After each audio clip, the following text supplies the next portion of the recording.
Asumna numidang amadi mama layrang amadi tomalado mapukning nungsina sak ado hauba hokaba thidabi saminaraga adumang nongan mangai na khomlen tugun tankhri nong nangalak labada asomnana Tolen adu nganta na mikap thoga I phug launa hagola aga mahaki nupi lo sigi maraibak ado makhot aduna pairagi yengi karino da khomlen manglan dasu aigi lusi asi masa si mai hau khai sarambani adu taibang dasu manil khara lairam libasina karam tauribano ima tabro amuk ta hogolo lusi se masa se kainom taurini ma tharik ha dasu mikap tholak baga mapa saduna adumak phuk hagolaga sangi ibungo karino ayung anta sina nangna kauriba sibo imau bu kaidori haibano Tolena ima lusi si masa si manil khara lairamli masibu karam tau saibano ima aigi mangdasu masa yamna sagali haidana ai khoi wadana question chena taunarami taibangdasu manil lairaga lairamli basi imau bo imana ne phadi loi sing khara solaga ange hak to oirabasu thongi adu oirabadi adumak pharagani da asalo salo nang suna sanaru ka to singtukluro nge hak lairabadi amha ki kari haibra amureng haibi nupi do madugi masa do yengbiu haidana amuk mapuroi baduna laklagani salo Tolen adusu hainingbo heningdaboy adumak masa sengma thokri matama sida kamdauri amarom dana amurengi mayumdani amoreng ado makok ado ngauri sigli adumak ahing tomasu yari masani pagi mong si ubada phamang adu da phamung adu da ngatharaga adumak oirum tauraga lairi nong nangalak labada masani pa adasu ayo na hesan mama abu kauri ima masani pa na samna kaurap labada amoreng ado masado afing afai oi fuglaw na hogula ibungo nang muna sadu sikpa sabu fatri bro sesi ima sida lairi basidi akayaw sa haibano si ima da hayu nasana ba fatri brani nang bo mahaki masanu pa do mamisinga aduga ngaside taiba mukhalta saina khola du khara fakhibagum mama bu yengna shumna hiri ima ai khonga si naranga hairo badi ngasidi khara makhaidi phari adubu yamna kanasi ima karam tauribano khangdi aishu sumna lairik aurairaga lairamani adubu khangawdana aigi khongye thangmasi hektamak phaigai singdana thektok libasini ma masibu karam tauribano imana khangba haiba lairabadi na sabo mukti yengbiyuro ima ngasidi ai thabak satkadabasu laibani ima karino kari mataw noina tauribasibo amorengna ngai khosi ima sune karisu khangba nati amaiba Tolendo madu kauruna bagi damak napa ngarang setlubani ayuk lau hai napa ga nangane ayuk tong hak setluro kashu tawroisi phagani si lain si sang boirang bani asumna amoreng wa thaituk laga khumi masani pa aduna amu aduima adu aina ngarang numidangda ima bu ko bani adu bu ima di laiti kadai setluno pabana su khangdi hai amoreng na ima do asomda thabak ama selubani awangina ne ta thul hoidani chalubani adugidi kari mata khallur kanu se napa su hagolak lagani ai sune ahinga tumboi tawani isa siwari ngai hak to oirabasu tumnukhi ko koksi su sikwadi yadre asi haiduna amori masadu segli yadumak mahagi kada tumba sangkhri ngai haki matung amorengi mapuroiba amuzaw su hagolak lami amuzauna ibungo lawse nang hana sataba yadabani nahakina khongadubu yagadrani ipa samgisi ipa samlaga do maksalasi namadine masanungai te haidina tumhori law ipa di sa singdok pasilori asumna amujaw masani pa aduga tawduna Tolen phai mayum tamna puri Tolen so asomda makhoigin khole thariba ensang na piyado makhong songduna leirami amorengi mapuroiba amujaw madi masani pa aduna lakpho ubada usanadaba sai Tolen ado mahakti ta sengna anaba se yengingri amujawgi nupi oiribi moreng ado asugi matik fataba nupi ama oibana mateng su pangninglamdi Tolen ado mahaksu tawdabadi yadi amujaw duna Tolen mu kaurei Tolen su tana adumak mangol tamna kakhalakli tada ꯑꯁꯤꯗ ꯊꯥꯔꯤꯕ ꯐꯛ ꯑꯁꯤꯗ ꯐꯝꯕꯤꯌꯨ ꯑꯉꯥꯡꯗꯨꯁꯨ ꯑꯁꯤꯗ ꯊꯝꯕꯤꯔꯣ ꯑꯃꯨꯖꯥꯎꯅ 이붕어 ꯅꯪꯅ ꯂꯥꯛꯎ ꯍꯥꯏꯗꯨꯅ ꯉꯟꯇꯥꯅ ꯍꯦꯛꯇꯃꯛ ꯂꯥꯛꯂꯕꯅꯤ ꯅꯍꯥꯛꯁꯨ ꯌꯥꯝꯅ ꯐꯔꯤ ꯉꯟꯇꯥꯅ ꯍꯧꯒꯠꯂꯝꯂꯤꯕꯁꯤ ꯑꯗꯨ 이붕어 ꯍꯧꯖꯤꯛ ꯌꯦꯡꯕ ꯌꯥꯒꯅꯤꯗꯅꯀꯣ ꯑꯉꯥꯡꯁꯤ ꯑꯃꯨꯛꯇꯣꯏꯕ ꯂꯣꯏꯔꯦ 이붕어 ꯑꯌꯣꯟꯅ ꯍꯦꯁꯟ ꯑꯍꯤꯡ ꯐꯪꯉꯤ ꯁꯣꯏꯔꯣꯟ ꯄꯥꯔꯨꯠ ꯄꯨꯡꯂꯣꯟꯗ ꯂꯣꯜꯂꯤ ꯇꯣꯂꯦꯅ ꯌꯥꯒꯅꯤ ꯇꯥꯗ ꯑꯩ ꯇꯧꯖꯒꯦ ꯑꯗꯨꯕꯨ ꯇꯥꯗ ꯀꯔꯤꯒꯨꯝꯕ ꯇꯥꯗꯅ ꯇꯧꯒꯗꯕ ꯊꯧ ꯑꯃꯗꯤ ꯂꯩ ꯑꯉꯥꯡ ꯑꯁꯤꯒꯤ ꯃꯃꯥꯡꯗ ꯍꯥꯏꯕꯗꯤ ꯅꯨꯡꯉꯥꯏꯔꯣꯏ ꯑꯩ ꯌꯦꯡꯂꯕ ꯃꯇꯨꯡ ꯇꯥꯗꯒ ꯋꯥꯔꯤ ꯑꯀꯨꯞꯄ ꯑꯃ ꯁꯥꯟꯅꯁꯤ ꯑꯁꯤ ꯍꯥꯏꯔꯒ ꯋꯥꯃꯥꯡ ꯆꯥꯠꯈ꯭ꯔꯤ ꯇꯣꯂꯦꯟ ꯑꯗꯣ ꯍꯧꯖꯤꯛꯇꯤ ꯌꯦꯡꯕ ꯂꯣꯏꯔꯕ ꯃꯇꯨꯡ ꯃꯍꯥꯛꯁꯨ ꯈꯪꯅ ꯑꯗꯨꯃꯛ ꯌꯦꯡꯁꯜꯂꯤ ꯃꯃꯩ ꯊꯪꯗ ꯑꯁꯨꯝꯅ ꯍꯥꯏꯔꯛꯏ ꯇꯥꯗ ꯑꯉꯥꯡ ꯑꯁꯤ ꯇꯁꯦꯡꯅ ꯍꯥꯏꯌꯨ ꯍꯥꯏꯔꯕꯗꯤ ꯀꯔꯤꯒꯨꯝꯕ ꯇꯥꯗ ꯍꯣꯏꯒꯤ ꯏꯃꯨꯡꯗ ꯂꯥꯏꯒꯤ ꯇꯤꯟꯒꯤ ꯃꯔꯝꯗ ꯈꯨꯠ ꯁꯝꯅꯕ ꯑꯃ ꯌꯥꯎꯔꯤ 미요에 두다 따이나방 남다보다기 가슈 란제드라바 앙앙 아시다 뽀다 시 타이락바니 아두부다다 미삭 아두디 아이나 문나 캉이 하이독부디 농아이가다바 만드리 마시마디 아이 신남자르게 따다 아무자오나 이붕어 거리노다 아도 하이다부디 농아이로이다 난게 따도 수망아이 라이기 띵기 마람다디 가슈 쾅마나티도 아두가 이사니 아시슈 이빵빵자바니 ꯑꯗꯨ ꯑꯩꯅ ꯁꯤꯡꯅꯕꯗꯤ ꯅꯪꯒꯤ ꯅꯇꯩꯃꯗꯣ ꯃꯗꯨꯅꯕꯨ ꯇꯧꯔꯝꯒꯗ꯭ꯔꯥ ꯍꯥꯏꯗꯨꯅ ꯁꯤꯡꯅꯩ ꯑꯗꯨ ꯍꯦꯛꯇꯃꯛ ꯍꯥꯏꯌꯨꯅꯤ ꯅꯍꯥꯛꯅ ꯁꯤꯡꯅꯔꯤꯕꯗꯣ ꯑꯩꯈꯣꯏꯒꯤ ꯏꯃꯨꯡ ꯃꯅꯨꯡ ꯑꯣꯏꯔꯕꯁꯨ ꯏꯆꯦꯜ ꯏꯅꯥꯎ ꯑꯣꯏꯔꯤꯕ꯭ꯔꯥ ꯅꯠꯇ꯭ꯔꯒꯅ ꯍꯦꯛꯇ ꯍꯥꯏꯌꯨ ꯏꯕꯨꯡꯉꯣ ꯋꯥꯐꯝ ꯑꯁꯤ ꯇꯥꯕꯗ ꯑꯃꯨꯖꯥꯎꯒꯤ ꯃꯆꯥꯅꯤꯄꯥ ꯑꯗꯨꯁꯨ ꯐ꯭ꯔꯤꯡ ꯂꯥꯎꯅ ꯁꯧꯒꯠꯂꯛꯏ ꯃꯃꯥꯅ ꯉꯔꯥꯡ ꯃꯌꯨꯝꯗ ꯂꯩꯈꯤꯗꯕꯗꯣ ꯅꯨꯃꯤꯗꯥꯡꯗ ꯃꯗꯨꯁꯤ ꯅꯤꯡꯁꯤꯡ ꯃꯃꯥꯅ ꯁꯣꯏꯗꯅ ꯑꯣꯏꯔꯝꯂꯒꯅꯤ ꯍꯥꯏꯕꯒꯤ ꯋꯥꯈꯜꯗ ꯃꯁꯥꯗꯨ ꯅꯤꯡꯁꯤꯡ ꯃꯥꯡꯖꯤꯡ ꯑꯁꯥ ꯑꯣꯏꯅ ꯊꯛꯊꯪꯅꯤꯈ꯭ꯔꯤ ꯇꯣꯂꯦꯟꯁꯨ ꯍꯥꯏꯗꯨꯗꯤ ꯍꯥꯏꯔꯒꯦ ꯃꯇꯥꯒꯨꯝ ꯃꯍꯥꯛꯅ ꯇꯥꯗ ꯑꯉꯥꯡ ꯑꯁꯤꯒꯤ ꯃꯃꯥꯡꯗ ꯍꯥꯏꯕꯗꯤ ꯅꯨꯡꯉꯥꯏꯇ꯭ꯔꯤ ꯁꯣꯝꯗ ꯌꯦꯅꯈꯥ ꯁꯣꯝꯗ ꯊꯣꯛꯄꯤꯔꯛꯎ ꯑꯩ ꯇꯥꯗꯗ ꯋꯥꯔꯝ ꯄꯨꯝꯕꯗꯨ ꯁꯤꯟꯅꯖꯔꯒꯦ ꯑꯁꯨꯝꯅ ꯇꯣꯂꯦꯟ ꯌꯦꯅꯈꯥꯗꯣꯝꯗ ꯊꯣꯛꯈ꯭ꯔꯤ ꯑꯃꯨꯖꯥꯎ ꯑꯗꯨꯁꯨ ꯀꯤꯔꯨꯞ ꯇꯣꯂꯦꯟꯒꯤ ꯃꯅꯥꯛ ꯇꯝꯅ ꯆꯪꯉꯤ ꯇꯁꯦꯡꯅꯃꯛ ꯑꯃꯨꯖꯥꯎ ꯑꯁꯤ ꯃꯍꯥꯛꯀꯤ ꯅꯨꯄꯤ ꯑꯃꯣꯔꯦꯡꯅ ꯉꯝꯕꯅꯤ ꯑꯗꯨꯕꯨ ꯉꯁꯤꯗꯤ ꯃꯍꯥꯛ ꯑꯗꯣ ꯑꯁꯥꯎ ꯈꯃꯤ ꯃꯍꯧꯔꯤ ꯃꯆꯥꯅꯤꯄꯥ ꯁꯣꯛꯂꯛꯄꯁꯤꯗ ꯇꯣꯂꯦꯅ ꯌꯦꯅꯈꯥꯗ ꯆꯪꯂꯛꯂꯤꯕ ꯑꯃꯨꯖꯥꯎꯗꯨꯗ ꯑꯁꯨꯝꯅ ꯍꯥꯏ ꯇꯥꯗꯅ ꯁꯤꯡꯅꯕꯤꯔꯕꯗꯨ ꯆꯨꯝꯃꯤ ꯄꯨꯝꯅꯃꯛꯁꯤ ꯏꯇꯩꯃ ꯑꯃꯣꯔꯦꯡꯅ ꯊꯣꯛꯍꯟꯕ ꯉꯥꯛꯇꯅꯤ ꯇꯥꯗ ꯑꯩꯅ ꯍꯦꯛꯇꯃꯛ ꯄꯪꯍꯥꯏꯗ ꯍꯥꯏꯖꯤꯟꯕꯗꯤ ꯅꯠꯇꯦ ꯑꯩꯁꯨ ꯃꯁꯤꯒꯤ ꯃꯔꯝꯗꯗꯤ ꯈꯖꯤꯛꯇꯪ ꯌꯦꯡꯕꯗ ꯈꯪꯉꯤ ꯑꯗꯨꯕꯨ ꯇꯥꯗ ꯌꯨꯝ ꯑꯃ ꯄꯥꯜꯂꯕꯗꯤ ꯅꯨꯄꯤ ꯑꯉꯥꯡꯅ ꯂꯥꯏꯒꯤ ꯑꯁꯤꯒꯨꯝꯕ ꯃꯔꯝꯗ ꯃꯤꯒꯤ ꯐꯠꯇꯅꯕ ꯇꯧꯕꯁꯤ ꯌꯨꯝ ꯑꯗꯨꯒꯤ ꯌꯨꯝꯕꯨꯔꯣꯏꯕ ꯑꯗꯨꯅ ꯊꯧꯑꯣꯏꯗꯕꯗꯒꯤ ꯅꯠꯇ꯭ꯔꯒꯅ ꯑꯩ ꯋꯥ ꯃꯈꯥꯗꯤ ꯇꯥꯖꯔꯔꯣꯏ ꯑꯩ ꯏꯁꯥꯃꯛꯁꯨ ꯁꯥꯎꯅꯤꯡꯕ ꯄꯣꯛꯏ ꯉꯁꯤ ꯇꯧꯔꯝꯂꯤꯕꯁꯤ ꯇꯥꯗ ꯏꯇꯩꯃꯗꯨ ꯈꯖꯤꯛꯇꯪꯗꯤ ꯇꯥꯗꯅ ꯋꯥꯔꯛꯄꯤꯌꯨ ꯑꯁꯤ ꯍꯥꯏꯔꯒ ꯇꯣꯂꯦꯟꯁꯨ ꯑꯁꯥꯎꯗ ꯃꯥꯡꯑꯣꯏꯅꯔꯒ ꯑꯗꯨꯃꯛ ꯄ꯭ꯔꯞ ꯌꯦꯅꯈꯥꯗꯨꯗꯒꯤ ꯊꯣꯛꯈ꯭ꯔꯤ ꯑꯃꯨꯖꯥꯎꯗꯨ ꯉꯁꯤꯗꯤ ꯃꯁꯥꯗꯣ ꯁꯥꯎꯕꯅ ꯑꯃꯨꯛꯇꯣꯏꯕ ꯂꯣꯏꯈ꯭ꯔꯤ ꯄꯔꯞ ꯃꯥꯛꯁꯨ ꯋꯥ ꯉꯥꯡꯉꯝꯗꯦ ꯑꯗꯨꯒ ꯊꯣꯛꯂꯛꯏ ꯃꯆꯥꯅꯤꯄꯥꯗꯨ ꯇꯧꯔꯒ ꯇꯣꯂꯦꯟꯗ ꯑꯀꯠꯁꯤꯟ ꯑꯣꯏꯅ ꯇꯔꯦꯠ ꯁꯦꯟꯖꯥꯛ ꯈꯔ ꯑꯃꯁꯨ ꯄꯤꯔꯝꯃꯤ ꯑꯗꯨꯒ ꯋꯥ ꯉꯥꯡꯗꯤ ꯃꯆꯥꯅꯤꯄꯥꯗꯨ ꯄꯨꯔꯒ ꯃꯌꯨꯝ ꯇꯝꯅ ꯆꯠꯈ꯭ꯔꯤ ꯃꯄꯥ ꯃꯆꯥꯅ ꯆꯠꯈꯤꯕꯗꯨ ꯌꯦꯡ ꯇꯣꯂꯦꯟꯒꯤ ꯃꯆꯤꯜꯗ ꯑꯁꯨꯝꯅ ꯁꯣꯜꯂꯤ ꯈꯪꯒꯅꯤꯗꯅ ꯅꯍꯥꯛꯅ ꯇꯧꯖꯔꯨꯕꯒꯤ ꯃꯍꯩ ꯅꯍꯥꯛꯅ ꯐꯪꯕ ꯇꯥꯕꯅꯤ ꯑꯩꯈꯣꯏꯒꯤ ꯏꯃꯨꯡ ꯑꯁꯤꯗ ꯃꯤꯕꯨ ꯁꯤꯅꯕꯒꯤꯗꯃꯛ ꯍꯣꯠꯅꯔꯤꯕ ꯑꯃꯣꯔꯦꯡ ꯅꯍꯥꯛ ꯉꯁꯤꯗꯤ ꯅꯄꯨꯔꯣꯏꯕꯁꯤꯅ ꯈꯔꯗꯤ ꯋꯥꯔꯛꯂꯒꯅꯤ ꯑꯁꯤ ꯍꯥꯏꯔꯒ ꯇꯣꯂꯦꯟꯁꯨ ꯅꯣꯛꯐꯦꯠ ꯇꯧꯔꯒ ꯑꯗꯨꯃꯛ ꯏꯃꯨꯡ ꯇꯝꯅ ꯆꯪꯈ꯭ꯔꯤ ꯑꯃꯔꯣꯝꯗꯅ ꯀꯝꯗꯧꯔꯤ ꯑꯃꯨꯖꯥꯎ ꯑꯃꯗꯤ ꯃꯆꯥꯅꯨꯄꯥꯗꯣ ꯃꯌꯨꯝ ꯇꯝꯅ ꯄꯔꯞ ꯂꯥꯛꯏ ꯃꯆꯥꯗꯨꯁꯨ ꯑꯃꯨꯛꯇꯣꯏꯕ ꯂꯣꯏꯔꯤ ꯁꯥꯎꯔꯕꯅꯤ ꯑꯗꯨꯕꯨ ꯃꯆꯥꯅ ꯁꯥꯎꯔꯤꯕ ꯑꯁꯤꯗꯒꯤ ꯃꯄꯥ ꯑꯃꯨꯖꯥꯎꯁꯤꯅ ꯁꯥꯎꯔꯤꯕꯗꯨꯅ ꯑꯃꯨꯛꯀ ꯍꯦꯜꯂꯤ ꯃꯆꯥꯅꯤꯄꯥ ꯑꯁꯤꯗꯤ ꯃꯃꯥꯅ ꯑꯣꯏꯔꯝꯒꯅꯤ ꯍꯥꯏꯕꯗꯣ ꯆꯤꯡꯅꯖꯕꯒꯤ ꯋꯥꯅꯤ ꯆꯞ ꯆꯥꯕꯗꯤ ꯈꯪꯕ ꯅꯠꯇꯦ ꯃꯄꯥ ꯑꯃꯨꯖꯥꯎ ꯑꯁꯤꯗꯤ ꯈꯪꯂꯒ ꯂꯥꯛꯂꯕꯅꯤ ꯃꯌꯨꯝ ꯌꯧꯕꯒ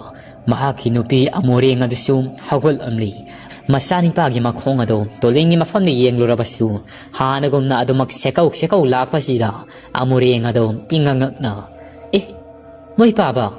ꯀꯔꯤꯅꯣ ꯑꯉꯥꯡ ꯑꯁꯤꯕꯨ ꯅꯪꯕꯨ ꯌꯦꯡꯕ ꯆꯠꯈꯤꯕꯗꯥꯏꯅꯦ ꯍꯥꯟꯅꯒꯤ ꯃꯇꯧꯒꯨꯝ ꯑꯗꯨꯃꯛ ꯁꯦꯛꯑꯒ ꯂꯥꯛꯏꯕꯁꯤ ꯀꯔꯤꯒꯤꯅꯣ ꯃꯁꯤ ꯂꯥꯏꯒꯤ ꯑꯣꯏꯔꯕꯗꯤ ꯏꯔꯥꯏ ꯂꯥꯏꯅ ꯐꯔꯣꯏꯗ꯭ꯔꯅꯦ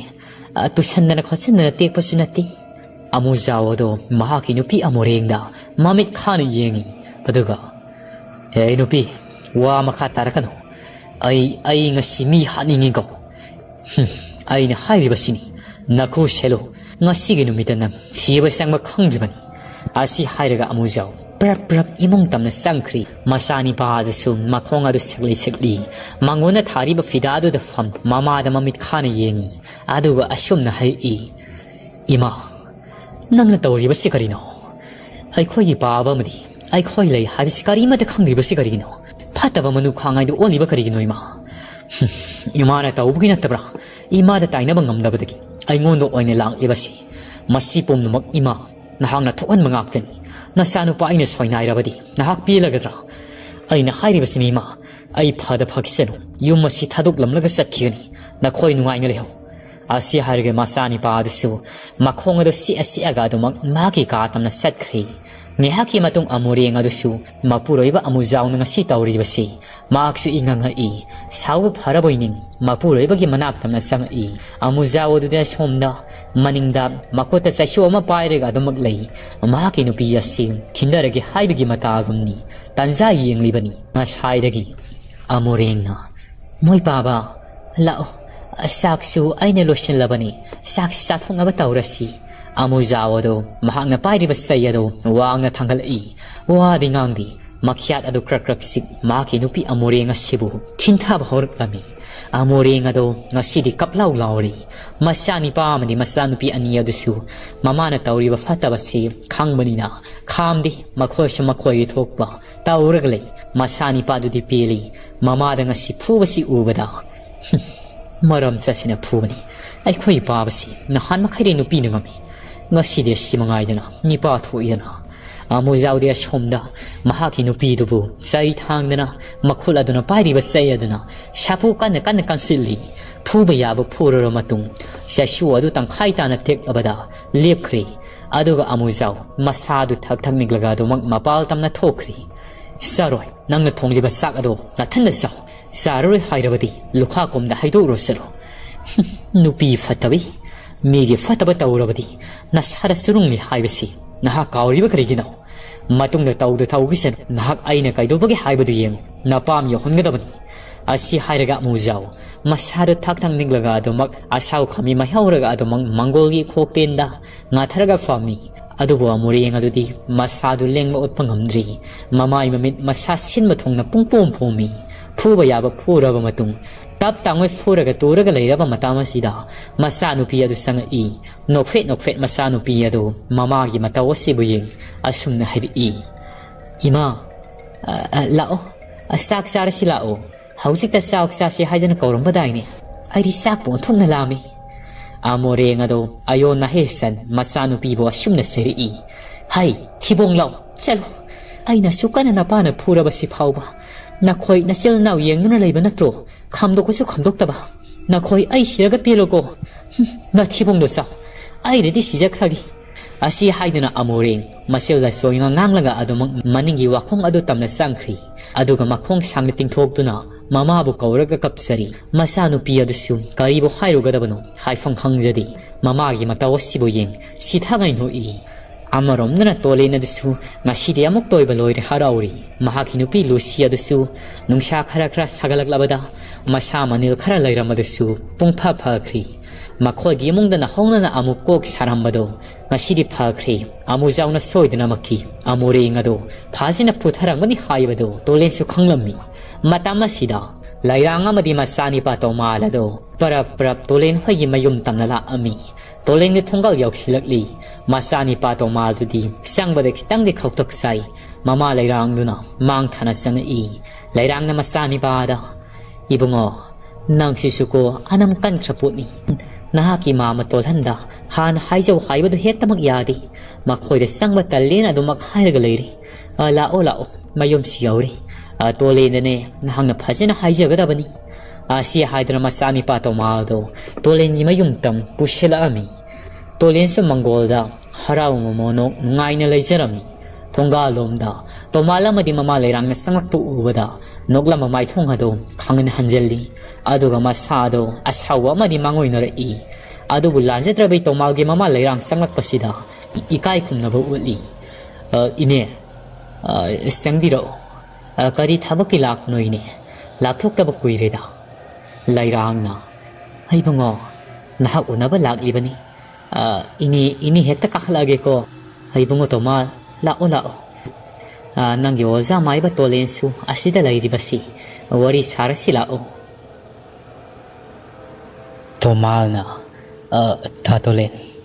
ay mamangi matamda ay nilanchiba kaya yarawasyu Tolen amuk tangakpiyo Thoithoibi langjaba kaya su Tolen mafamda ay natawuri masipum na magtada nanaw magni kana amuk tangakpiyo do ay puksil sing na haijaba laklibasini Tolen uwangangdi ngayakti tuminilay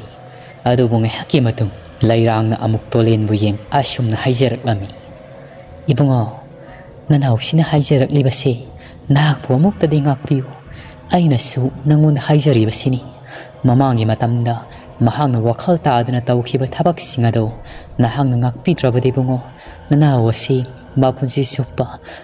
nungaitaba amadi ado maglayragani sisi bungo mana thamoy sing na haijaribasini Tolen da swar sang na hundu I aduga yari ni inaw toma adugidi nang karisu nung sathiragano aisu khanthaudabadi nahang na tawkiba mayamado sumthoknabagi tansa su pikhiri ay sukki matik saukhibana nangoda ku thakhibani adugi bungo nang madugum fataba thawak adudi matong tawguno ko ay khoi myam lairibasi nongma natraga nongmudi ay khoi si asibagi khyata takhigadaba ngaktani hinglinge matama sida harau nungai na laiminabasina khwaidigi athoibani bango madugidi far ini ainaw tomal adu ini hoina laklibasi atopa kari wafamdi khana ningbaga laibagi hektam khaibiudo mama masado ngehakti nungsung nungzanan lai tomal na amu asum hairi ta samjai ai khoi gi yumdo yumlai oiba lain thosnami yado mapalangda thoki haibsu mamangi matamda ta Tolen yenglamadagi ai khoi na khangli adu ta Tolen amuk tang mi gau thagaudana yemungda kaushindrabadi ai khoi yum masit laibadi maisa yamna wari adu ta Tolen masi matangdi yamana mateng pangbiudo nanaw bu khoi khalin khatabi ganugo lairang nasu masani pana hairi basigum sa manan hairi Tolen su ngai hak tangdi kok sau bi kai aduga asum na hairi sumi mamangi matamda aina na khoigi lining thosnami yado mingau thagaudabagi lakhibado maduda khudong thiba thodogadi thokhiba namaram oi ngasi phauba ai madugi maram adu khankhidabani adu puibungo ine nahaksu tabiyo lining thosnami yado hauksikti mingau thagauda na khoigi yom madugi oina khitang luna thokadaba mali mata madudasu asau khami mai hau asuki matik sau khibani adu haujik shodo mangai madu mari khara wana thokadaba mali ni lairangna ibungo nangna madu matangdi tawbidaba yadabani yum masidi ima isa se nungti numik khuding khojule kham thadrabadi hingmang ngamloidori he khojule khamde hek mutpada ima isa sibu mina lai thajilakpadagi sigadaba khajiktada ngaibani bungo adu ibungo nang madu matangdi warabasu wana hotnabidaba yadeko asumna lairangnasu phajina hairi Tolen su ini madu ai ngamjena ba hotnasagi adu bunga si hayeng sidai ngamloi ai tawgadaba thauram khara su lairi aduna hafta amagi matungda ai tawgsaragi madu matangdi inega tomalganasu warabasu wana khangbiro khojulai khamadu ngihakta dele pidana thabiyo laika adu matangdi khojulai kham thabadai yahonbignuko Parini adudi aisu thabak tharong khra tawgudabali ini hoisu yawina batawro asi hairaga Tolen phuklaun hawli mahak nga saidagi akaw porai salluri mahaki tawgudaba thabak laigi aruba amasu lairibani lairanga tomalgasu harau monok maithong ado aduga thongkal tamna thoglai aina haidribungo nangi tada Tolen si puksel chawkhrabani mapa sisu mangai mama sisu mangai onthokna phakraba sakniko aina yarakani haidra lao hausikti ima isa yum yongna basalasi asumna mama masadu hausikti mayum tamna satkhirami Tolengi mayumna sangadabado masato malasina yadabadagi kona amuk sanglasi ngasidi sanglaroi haidari yanari ama romdena kamdauri tamya thel khulani ꯍꯧꯖꯤꯛ ꯐꯥꯎꯕ ꯀꯥꯔꯣꯡ ꯑꯗꯣ ꯃꯈꯣꯏꯒꯤ ꯈꯨꯜꯒꯤ ꯂꯝꯄꯥꯛ ꯁꯒꯣꯜ ꯑꯃ ꯍꯦꯛ ꯁꯥꯐꯣꯡꯕ ꯂꯝꯄꯥꯛ ꯃꯌꯥꯏ ꯑꯗꯨꯗ ꯃꯐꯤ ꯃꯔꯣꯜ ꯌꯥꯎꯗꯈꯩ ꯎꯞꯄꯒ ꯇꯥꯗꯨꯅ ꯂꯩꯔꯝꯃꯤ ꯃꯁꯤꯒꯤ ꯂꯩꯔꯛ ꯑꯁꯤ ꯃꯤꯑꯣꯏ ꯀꯅꯥ ꯑꯃꯠꯇꯁꯨ ꯆꯠꯅꯈꯤꯗ꯭ꯔꯤ ꯏꯍꯥꯡ ꯍꯥꯡꯕ ꯂꯩꯔꯛ ꯑꯃꯁꯨ ꯑꯣꯏꯔꯤ ꯂꯝꯄꯥꯛ ꯑꯗꯨꯒꯤ ꯅꯥꯀꯜꯗ ꯂꯩꯔꯤꯕ ꯂꯝꯕꯤ ꯑꯗꯣ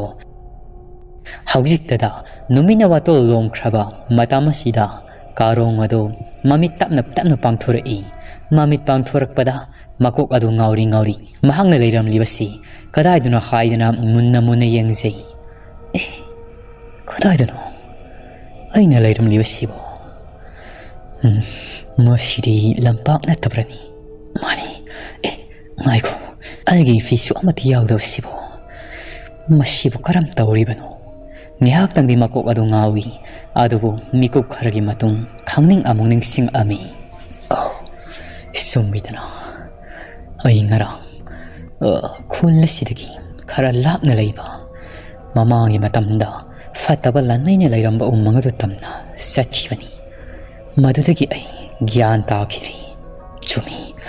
ꯑꯩ ꯈꯕꯣꯛꯀꯩ ꯑꯣꯟꯈꯤꯕꯅꯤꯀꯣ ꯑꯗꯨꯒ ꯃꯇꯧ ꯀꯔꯝꯅ ꯑꯩꯈꯣꯏꯒꯤ ꯈꯨꯜꯒꯤ ꯂꯝꯄꯥꯛ ꯑꯁꯤꯗ ꯂꯩꯔꯝꯂꯤꯕꯅꯣ ꯄꯨꯝꯅꯃꯛ ꯇꯥꯌꯣꯟꯅꯔꯤ ꯍꯣꯏꯗꯩ ꯃꯁꯤꯒꯤꯗꯃꯛ ꯀꯔꯤ ꯅꯨꯡꯁꯥ ꯊꯤꯉꯩ ꯂꯩꯕꯒꯦ ꯇꯞꯅ ꯍꯧꯒꯠꯂꯛꯏ ꯀꯥꯔꯣꯡ ꯑꯗꯣ ꯍꯧꯒꯠꯂꯛꯄꯗ ꯃꯀꯣꯛ ꯑꯗꯨ ꯉꯥꯎꯔꯤ ꯉꯥꯎꯔꯤ ꯇꯧꯏ ꯉꯔꯥꯡ ꯑꯌꯨꯛꯀꯤ ꯃꯇꯝꯗꯒꯤ ꯃꯍꯥꯛꯀꯤ ꯃꯕꯨꯛꯇ ꯀꯔꯤꯃꯠꯇꯁꯨ ꯇꯥꯗꯅ ꯑꯗꯨꯃꯛ ꯂꯩꯔꯤꯕꯅꯤ ꯀꯔꯤꯅꯣ ꯑꯩꯅ ꯂꯩꯔꯤꯕꯁꯤꯕꯣ ꯀꯣꯛꯁꯤꯅ ꯃꯔꯣꯟ ꯎꯔꯨ ꯎꯔꯨ ꯉꯥꯎꯔꯤꯕ ꯐꯨꯛ ꯂꯥꯎꯅ ꯍꯧꯒꯠꯂꯛꯄꯁꯤꯅ ꯇꯧꯔꯤꯕ꯭ꯔꯥ ꯉꯥꯏꯈꯣ ꯑꯩꯅ ꯁꯤꯗꯒꯤ ꯊꯣꯛꯈꯤꯕꯗ ꯃꯤꯅꯒ ꯎꯔꯕꯗꯤ ꯑꯩꯕꯨ ꯀꯔꯤꯅꯤ ꯍꯥꯏꯗꯨꯅ ꯍꯩꯅꯈꯤꯅꯤ ꯑꯗꯨꯗꯤ ꯉꯥꯏꯍꯥꯛꯇꯪ ꯌꯦꯡꯈꯤꯒꯦ ꯅꯨꯃꯤꯠ ꯆꯞ ꯌꯨꯡꯉꯛꯄ ꯃꯇꯝꯗꯗꯤ ꯃꯤꯑꯣꯏ ꯑꯃꯗ ꯊꯣꯡꯒꯥꯜ ꯋꯥꯡꯃꯁꯨ ꯂꯥꯟꯅꯔꯣꯏ ꯃꯇꯝ ꯑꯗꯨꯗ ꯑꯩ ꯌꯨꯝ ꯌꯧꯅ ꯆꯠꯂꯒꯦ ꯑꯁꯨꯝꯅ ꯀꯥꯔꯣꯡ ꯂꯝꯄꯥꯛ ꯑꯁꯤꯒꯤ ꯃꯁꯤꯗ ꯊꯩꯖꯤꯟꯗꯨꯅ ꯑꯗꯨꯃꯛ ꯅꯨꯃꯤꯠ ꯌꯨꯡꯕ ꯃꯇꯝ ꯑꯗꯨ ꯉꯥꯏꯗꯨꯅ ꯂꯩꯈꯤꯔꯝꯃꯤ ꯑꯃꯔꯣꯝꯗꯅ ꯀꯝꯗꯧꯔꯤ ꯊꯥꯏꯃꯤ ꯑꯗꯨ ꯉꯁꯤꯗꯤ ꯈꯨꯂꯥꯛꯄꯤꯒꯤ ꯃꯌꯨꯝꯗꯁꯨ ꯆꯠꯈꯤꯗ꯭ꯔꯤ ꯉꯔꯥꯡ ꯃꯍꯥꯛꯄꯨ ꯊꯤꯟꯕ ꯂꯥꯛꯈꯤꯕ ꯅꯤꯄꯥꯅꯤ ꯑꯗꯨꯅ ꯀꯕꯣꯀꯩ ꯑꯗꯨ ꯉꯔꯥꯡ ꯑꯃꯨꯛ ꯂꯥꯛꯑꯝꯃꯤ ꯍꯥꯏꯗꯨꯅ ꯁꯔꯥꯁꯅ ꯁꯟꯗꯣꯛꯈ꯭ꯔꯦ ꯄꯥꯎ ꯑꯗꯨ ꯃꯌꯥꯝ ꯑꯗꯨ ꯉꯁꯤꯒꯤ ꯅꯨꯃꯤꯠꯇꯗꯤ ꯇꯁꯦꯡꯅ ꯊꯣꯡꯒꯥꯜ ꯐꯥꯎꯕ ꯂꯥꯟꯅꯗꯦ ꯊꯥꯏꯃꯤ ꯑꯗꯨꯁꯨ ꯃꯌꯨꯝꯗ ꯃꯍꯥꯛꯀꯤ ꯄꯥꯈꯠꯄ ꯊꯥꯀꯠꯄ ꯌꯥꯗꯕ ꯂꯩꯅꯥ ꯑꯗꯨ ꯅꯥꯗꯨꯅ ꯐꯃꯨꯡꯗꯒꯤ ꯑꯗꯨꯃꯛ ꯍꯧꯒꯠꯇꯦ ꯃꯁꯥꯗꯨ ꯊꯛ ꯅꯤꯛꯇꯨꯅ ꯂꯩꯔꯤ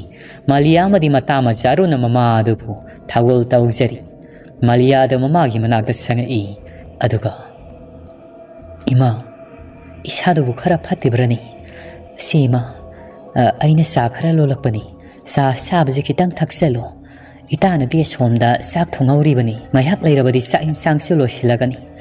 ꯃꯗꯨꯗ ꯆꯥꯛ ꯑꯃꯨꯛ ꯆꯥꯔꯁꯤ ꯏꯃꯥ ꯅꯣꯡꯉꯥꯟꯕꯗꯒꯤ ꯀꯔꯤꯃꯠꯇꯁꯨ ꯇꯥꯗ꯭ꯔꯤ ꯏꯁꯥꯁꯨ ꯊꯛ ꯅꯤꯛꯇꯨꯅ ꯑꯔꯨꯝ ꯂꯩꯍꯧꯗꯨꯅ ꯇꯧꯔꯤꯕꯁꯤ ꯆꯥ ꯁꯥꯕꯗꯤ ꯊꯛꯂꯕꯗꯤ ꯈꯔꯗꯤ ꯐꯒꯗꯕ ꯃꯥꯜꯂꯤ ꯏꯃꯥ ꯑꯁꯤ ꯅꯁꯥ ꯍꯧꯒꯠꯆꯒꯦꯁꯤ ꯏꯃꯥ ꯊꯥꯏꯃꯤ ꯑꯗꯨ ꯃꯁꯥꯗ ꯊꯛ ꯅꯤꯛꯏ ꯀꯥꯟꯗ ꯄꯣꯝꯕꯤ ꯀꯌꯥꯅ ꯃꯁꯥꯗꯨ ꯁꯨꯞꯄꯒ ꯅꯨꯡꯁꯥ ꯁꯥꯔꯁꯤ ꯐꯥꯎꯕ ꯍꯤꯞꯄꯒ ꯂꯩꯔꯤ ꯃꯆꯥꯅꯨꯄꯤꯅ ꯇꯞꯅ ꯍꯧꯒꯠꯄꯤꯗꯨꯅ ꯆꯥ ꯂꯨꯝꯕꯨ ꯂꯨꯝꯕꯨ ꯁꯥꯕꯗꯣ ꯄꯤꯊꯛꯏ ꯁꯤꯃ ꯀꯔꯤꯒꯤꯅꯣ ꯏꯃꯥꯅ ꯑꯗꯨꯛ ꯌꯥꯝꯅ ꯄꯥꯈꯠꯂꯤꯕꯗꯣ ꯃꯤ ꯑꯇꯩꯁꯨ ꯂꯣꯏꯅ ꯎꯅꯔꯤꯕꯅꯤ ꯁꯤ ꯋꯥꯈꯜꯁꯨ ꯈꯔ ꯐꯥꯊꯖꯩ ꯂꯝꯒꯤ ꯁꯥꯕꯨꯛ ꯅꯥꯕꯨꯛꯅꯤ ꯈꯨꯜ ꯑꯁꯤꯗ ꯑꯃꯨꯛ ꯆꯠꯇꯥꯔꯤꯕꯁꯤ ꯑꯩꯈꯣꯏꯒꯤ ꯇꯝꯌꯥꯊꯦꯜ ꯈꯨꯜ ꯑꯁꯤꯗꯤ ꯎꯃꯪ ꯋꯥꯌꯥꯗ ꯇꯥꯕ ꯈꯨꯜ ꯑꯃ ꯑꯣꯏꯕꯅꯤꯅ ꯇꯧꯔꯤꯕꯅꯤ ꯏꯃꯥ ꯑꯗꯨꯒꯤ ꯀꯔꯤ ꯅꯨꯡꯁꯥ ꯊꯤꯔꯤꯕꯅꯣ ꯁꯤ ꯏꯃꯥꯁꯨ ꯉꯥꯏꯍꯥꯛ ꯂꯩꯍꯧꯔꯣ ꯑꯩꯁꯨ ꯏꯇꯥꯒ ꯆꯥꯛ ꯑꯗꯨ ꯂꯣꯏꯁꯤꯜꯂꯨꯔꯒꯦ ꯑꯁꯤ ꯍꯥꯏꯗꯨꯅ ꯃꯥꯂꯤꯌꯥꯁꯨ ꯃꯃꯥ ꯑꯗꯨꯕꯨ ꯑꯃꯨꯛ ꯐꯖꯅ ꯍꯤꯞꯍꯜꯂꯝꯂꯒ ꯑꯗꯨꯃꯛ ꯆꯥꯛꯈꯨꯝ ꯇꯝꯅ ꯆꯪꯈ꯭ꯔꯦ ꯑꯃꯔꯣꯝꯗꯅ ꯀꯝꯗꯧꯔꯤ ꯂꯥꯡꯉꯝ ꯑꯗꯨ ꯃꯌꯨꯝꯗ ꯂꯩꯔꯤ ꯑꯗꯨꯕꯨ ꯃꯁꯥꯗ ꯅꯨꯡꯉꯥꯏꯇꯕ ꯑꯃꯗꯤ ꯄꯣꯛꯏ ꯉꯔꯥꯡ ꯃꯥꯂꯤꯌꯥꯒꯤ ꯃꯃꯥꯒꯤ ꯃꯁꯥꯗ ꯇꯧꯈ꯭ꯔꯤꯕꯗꯣ ꯃꯗꯨꯅ ꯃꯔꯝ ꯑꯣꯏ ꯃꯍꯥꯛꯁꯨ ꯃꯥꯂꯤꯌꯥ ꯍꯣꯏꯒꯤ ꯃꯌꯨꯝꯗ ꯆꯠꯅꯤꯡꯂꯤꯕꯅꯤ ꯑꯗꯨꯕꯨ ꯃꯃꯥ ꯂꯩꯔꯨꯡ ꯂꯥꯅ ꯌꯥꯗꯦ ꯏꯃꯥ ꯑꯩ ꯉꯥꯏꯍꯥꯛꯇ ꯑꯣꯏꯔꯕꯁꯨ ꯑꯅꯥꯕꯗꯣ ꯍꯪꯂꯨꯈꯤꯒꯦꯕ ꯅꯠꯇ꯭ꯔꯕꯗꯤ ꯀꯌꯥ ꯅꯨꯡꯉꯥꯏꯔꯣꯏ ꯑꯩꯈꯣꯏꯒꯤ ꯑꯇꯣꯞꯄꯁꯨ ꯅꯠꯇꯦ ꯈꯔ ꯂꯩꯔꯕꯗꯤ ꯑꯩꯈꯣꯏꯒꯤ ꯏꯃꯨꯡ ꯃꯅꯨꯡ ꯑꯃꯠꯇ ꯑꯣꯏꯔꯗꯕꯅꯤ ꯉꯥꯏꯁꯦꯅ ꯍꯥꯏꯕꯗꯨꯅꯤ ꯏꯃꯥ ꯂꯩꯔꯨꯡ ꯂꯥꯅ ꯏꯕꯨꯡꯉꯣ ꯑꯩꯅ ꯍꯥꯏꯔꯤꯕꯁꯤꯅꯤ ꯌꯥꯔꯣꯏꯀꯣ ꯅꯪ ꯈꯪꯂꯤꯕ ꯅꯠꯇ꯭ꯔꯥ ꯈꯨꯜ ꯑꯁꯤꯗ ꯀꯔꯤ ꯁꯥꯅꯨ ꯈꯪꯗꯕ ꯑꯃ ꯊꯣꯛꯂꯦ ꯍꯥꯏꯗꯅ ꯂꯥꯎꯅꯔꯤꯕꯁꯤ ꯈꯔ ꯑꯃꯅ ꯍꯥꯏ ꯀꯕꯣꯀꯩꯅꯤ ꯍꯥꯏ ꯈꯔ ꯑꯃꯅ ꯍꯥꯏ ꯃꯃꯥꯡꯒꯤ ꯃꯇꯝꯗ ꯊꯥꯏꯅꯉꯩ ꯂꯥꯏ ꯍꯪꯇꯛꯇ ꯂꯩꯔꯝꯕ ꯖꯤꯕ ꯃꯈꯜ ꯑꯃꯅꯤ ꯍꯥꯏ ꯒ꯭ꯌꯥꯟ ꯃꯦꯟ ꯇꯥꯗꯦ ꯃꯗꯨꯕꯨ ꯅꯪ ꯊꯣꯛ ꯊꯦꯡꯅꯔꯨꯔꯣ ꯅꯃꯥꯡꯗꯨꯗ ꯍꯦꯛ ꯆꯣꯡꯁꯤꯜꯂꯛꯂꯕꯗꯤ ꯅꯪ ꯁꯤꯔꯣꯏꯗ꯭ꯔꯥ ꯍꯥꯏꯕꯅꯤ Yaroiko, sabong aboki machinjak oibiya kiro isadi, isai domtani, makoisu yomdagi mapal hendok lam loida, karisu nungsa thirugunu, sadugi menman takraba matung, ima isa puna satpa haiduni. Asumna layrung lana masal laranga madubu, thamjin birami, adubu laranga madudi, saning manadi khoro khoro khori, mamana yadabu mahaksu pai laita, tumina laijarami. Amaromdana kamdauri, tamyathal khosdagi, lapna satkraba, singchanado, mahagna layba umangadudagi, hana layamam famdagi kharaka khalagalaiba, atong mafumamadani, mahagna hausik layribasi. Adu mahag hana gumnanatri, hanakti laymay kumthaduna posay sagadaba tawgadaba mayam thiyabado, tali, uza urilamagi mathakta adu magtongduna, tashilagalairammi, mahagna mamangya matamda, Thikiba uhay karasadun adu magleli, mayang adu su paksina kang sali, adu bu pailay mahaksu, handak saur balilla mana, mahakpo umkibado, madudugi hena miki thi haibado oikri, singsan nado. Kayam kuina, ay bo shun layba ngamguduribano. Kangdri, tauribasi. Ay, yumdahan mana pagadra. Yumdahan madi yararoi, imay pasyon, mayang mamangda. Aina sangkan halam naga, aina karam na yumdahan gadabano. Adu khakta sunati. Aina kariguma kola sanglurabadi. Kunjamiyam na ayba shoydana hatlagani. Aduna ay, warabu suwana nipathok ni hingdaba yadabani. Ngasi nongini simari, warabu suwana uthak asida tasinuna khanglagi. Ay su hausikti. Akuppa aron bakaya uthak sidagi. Laymay tamna loni yenglibani. Adubu umang asida, masak hangdaba sabong abok kaya malayribasina. Ay sada, hina akiba mapui. Asum na singsanado, wakal mon kanuna layri ngay mata masida. Mahang layriba, saurabu uzawa sigi, makongadomda, karigumba, masak masamen man padaba, mamangi matam na mahang na amok ta okiriba, sama kag laami. Madu ubada, nga saydagi mamit kuptana yengliba, singsanado, masado tu kyauksungi. Sadadi, makok marilongi, lamhuigum na sutaw, aduga amuksu, yonggum na tawi, masak masado su, yenggom khangdi, muni yang salagada khangmani. Karimong no siri, masak na lamhui saman ba, aduga amuksu, yonggum na tawba, imana pokpadi amuk tabu okirida. Aina nahanagi yenglibasiri, ang pasak ya uri. Adobo ngasiki mo siri. Magisibo, ay nalaybo uzawa sida. Kakalab kado'y salani. Makong makut asiso, yonggum na pali. Adoga makuk asina, lamhuigum na itumtumliwasibo. Masibo karimataw no. Asum na singsanado, masado akiba magaloy na adumak usado na tasilagalayami. Matamasida, mahang na layba, sauraba uwasigi makhongda, kakalak ibado, kangawdana. Laymay tam na karigo maposak amana, kanglak-lakta na singtakri. Singsan na do, yam na pakatsaramado, masado, sorsang na hudui, aduga among yang tarakbada, karigumba, uri-wari-gumba amana, mahang na kariba uwasigi makhongda, lamhoy-gum na yonggum na tawba jiba adubo, laksin na, pazilaga singsan kribado, madu among uri, madu ubada amok toiba loy kri, singsan na do, ha na ngaklamasang dudagi, amok ye na ngakri, Mamit kuptani yengi, karimatong no siri. Masibo, uri-wari na tabrani, karimazib no sibo. Uri, mayik siyang na, mahak khangli, mahak na layriba, sauraba uzawa siga, yam na lapasunati, pukak saup uwa mahawribado, madugi marangagtani, maring set lingum na, mahak na layriba uwa sida, kakat kadabagi tauramba, yonggum na lamhuigum na tawbado, uzawadugi mara singaduna faraga adu makong tam na singsin kribado, kan na konga jiba adusu, lamuigi kukongni, mahang na kong libado, adubo nang haudi, tangnaw may kupta, pukak sawu uzawadugi mara nung da adu jiba adu, karak lak sinro singsan kirami, laymay nung da pumjin kri, madu ubada singsan, mahang na layba uwa sisu, akiba ama yawri masigumna sabuk ngabuk saying saba uwama oiramgadra haibagi wakalni khalak-libasi. Karino, ayna uribasibo, lenay palib upal singasisu, ꯑꯁꯤꯒꯨꯝꯅ ꯁꯌꯤꯡ ꯆꯥꯕ ꯑꯣꯏꯔꯕ꯭ꯔꯥ? ꯑꯣꯏꯒꯅꯤ. ꯁꯥꯗꯤ ꯆꯥꯕ ꯉꯝꯂꯒ ꯑꯩ ꯇꯥꯏꯕꯪ ꯃꯤꯑꯣꯏꯕꯗꯤ ꯀꯔꯤꯒꯤ ꯑꯁꯨꯝꯅ ꯂꯥꯛꯁꯤꯜꯂꯒ ꯐꯥꯖꯤꯜꯂꯒ ꯆꯤꯡꯁꯟꯕ ꯉꯝꯂꯣꯏ? ꯑꯩ ꯀꯔꯝ ꯇꯧꯒꯗꯕꯅꯣ? ꯑꯩꯅ ꯂꯩꯔꯤꯕ ꯎ ꯑꯁꯤꯅ ꯀꯔꯤꯒꯨꯝꯕ ꯑꯣꯏꯔꯝꯂꯕꯗꯤ ꯑꯩ ꯉꯁꯥꯏꯅ ꯁꯤꯔꯝꯕꯁꯨ ꯌꯥꯏꯗ. ꯃꯁꯤꯗꯤ ꯑꯣꯏꯔꯝꯒꯗꯕ ꯃꯥꯟꯗꯦ. ꯆꯨꯝꯃꯤꯗꯅ ꯏꯃꯥꯅ ꯇꯠꯇꯅ ꯍꯥꯏꯕꯗꯣ. ꯌꯨꯝꯗꯒꯤ ꯍꯦꯟꯕ ꯂꯩꯇꯕꯅꯤ. ꯅꯍꯥꯛꯅ ꯃꯐꯝ ꯀꯩꯒꯤ ꯆꯠꯂꯕꯁꯨ ꯌꯨꯝꯗꯒꯤ ꯍꯦꯟꯕ ꯁꯨꯡꯂꯩ ꯂꯩꯔꯣꯏ ꯍꯥꯏꯗꯅ ꯏꯃꯥꯅ ꯍꯥꯏꯈꯤꯕꯗꯣ. ꯏꯃꯥ, ꯅꯆꯥꯅ ꯂꯪꯖꯈꯤꯕꯁꯤꯡ ꯑꯗꯣ ꯉꯥꯛꯄꯤꯌꯨꯀꯣ ꯏꯃꯥ. ꯑꯩ ꯏꯃꯥꯒꯤ ꯃꯐꯝꯗ ꯂꯥꯞꯅ ꯈꯨꯔꯨꯝꯖꯔꯤꯕꯁꯤꯅꯤ. ꯅꯆꯥꯅ ꯀꯔꯤꯒꯨꯝꯕ ꯂꯥꯏꯕꯛ ꯊꯤꯗꯨꯅ ꯃꯐꯝ ꯑꯁꯤꯗ ꯁꯤꯈꯤꯕ ꯊꯣꯛꯂꯕꯁꯨ ꯏꯃꯥ, ꯅꯆꯥꯕꯨꯗꯤ ꯉꯥꯛꯄꯤꯌꯨꯀꯣ. ꯑꯁꯨꯝꯅ ꯆꯤꯡꯁꯜ ꯑꯗꯣ ꯃꯆꯤꯜꯗ ꯁꯣꯟ ꯀꯥꯞꯇꯨꯅ ꯂꯩꯖꯔꯤꯉꯩ ꯃꯈꯨꯠꯅ ꯄꯥꯏꯔꯤꯕ ꯎꯖꯥꯎ ꯑꯗꯣ ꯃꯈꯨꯠ ꯆꯦꯠꯈꯤꯗ꯭ꯔꯤ ꯂꯩꯃꯥꯏ ꯇꯝꯅ ꯖꯔ ꯖꯔ ꯅꯥꯟꯊꯔꯛꯂꯝꯃꯤ. ꯃꯔꯥꯏꯕꯛꯅ ꯊꯤꯔꯤꯕꯁꯨ ꯆꯤꯡꯁꯟ ꯑꯗꯣ ꯍꯧꯖꯤꯛꯇꯤ ꯎꯁꯥꯗꯨꯗꯒꯤ ꯅꯥꯟꯊꯔꯛꯄꯅ ꯃꯍꯥꯛꯅ ꯂꯩꯔꯤꯕ ꯆꯥꯎꯔꯕ ꯎꯖꯥꯎ ꯑꯁꯤꯒꯤ ꯃꯈꯣꯡꯗ ꯙꯨꯞ ꯂꯥꯎꯅ ꯇꯥꯔꯛꯏ. ꯃꯈ꯭ꯋꯥꯡ ꯑꯗꯨ ꯌꯥꯏꯁꯤꯟꯈ꯭ꯔꯤ. ꯁꯣꯔ ꯀꯛ ꯊꯤꯡꯉꯤ. ꯀꯔꯤꯅꯣ? ꯑꯩ ꯁꯣꯏꯗꯅ ꯁꯤꯕ ꯇꯥꯔꯤ. ꯀꯔꯤ ꯃꯇꯧꯅꯣ ꯑꯩꯅ ꯇꯧꯔꯤꯕꯁꯤ? ꯑꯁꯨꯝꯅ ꯎ ꯑꯗꯨ ꯉꯥꯔꯒ ꯍꯧꯒꯠꯂꯛꯄꯗ ꯃꯍꯥꯛꯀꯤ ꯃꯃꯥꯡꯃꯛꯇꯗ ꯃꯨꯁꯤꯟ ꯃꯨꯅ ꯋꯥꯡꯊ꯭ꯔꯪ ꯋꯥꯡꯂꯕ ꯑꯃ ꯅꯨꯡꯊꯤꯜꯒꯤ ꯃꯇꯝꯁꯤꯗ ꯂꯦꯞꯄꯒ ꯂꯩꯔꯝꯂꯤ. ꯃꯗꯨ ꯎꯕꯗ ꯆꯤꯡꯁꯟ ꯈꯨꯗꯛꯇ ꯑꯗꯨꯃꯛ ꯂꯦꯛꯊꯈꯤꯔꯝꯃꯤ. ꯃꯐꯝ ꯑꯗꯨꯃꯛꯇꯗ